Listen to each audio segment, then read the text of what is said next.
மீனவர்களுக்கான தனி அமைச்சகம் அமைக்கப்படுவது உறுதி என தமிழக பாரதிய ஜனதா கட்சியின் தலைவர் தமிழிசை சவுந்தரராஜன் தெரிவித்துள்ளார். சுனாமி நினைவு தினத்தை முன்னிட்டு அதில் பாதிக்கப்பட்ட பெண்களுக்கு பாஜக சார்பில் சென்னை மெரினா கடற்கரையில் நலத்திட்ட உதவிகள் வழங்கப்பட்டன.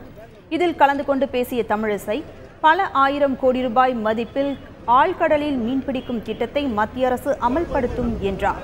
மேலும் மதசார்பின்மை விவகாரத்தில் அரசியல் நடத்துவதை சில கட்சிகள் நிறுத்த வேண்டும் என்றும் அவர் குறிப்பிட்டார். நாங்கள் கோரிக்கை, அதாவது தனி அமைச்சகம் தேவை என்பது அரசாங்கத்திடம் கோரிக்கையாக வைக்கப்பட்டிருக்கிறது. நிச்சயம் அது நடைமுறைப்படுத்தப்படும். ஆனால் நாங்கள் சொல்வது என்ன என்றால், அந்த அமைச்சகம் இல்லை என்பதற்காக மீனவர்களின் பிரச்சனை புறக்கணிக்கப்படவில்லை.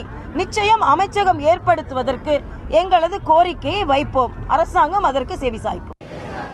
இதற்கிடையில் சென்னை காசிமேடு முதல் நீலாங்கரை வரை உள்ள மீனவ கிராம பெண்கள் ஊர்வலமாக வந்து நொச்சிக்குப்பம் பகுதியில் கடலில் பால் ஊற்றி சுனாமியில் இறந்தவர்களுக்கு அஞ்சலி செலுத்தினர்.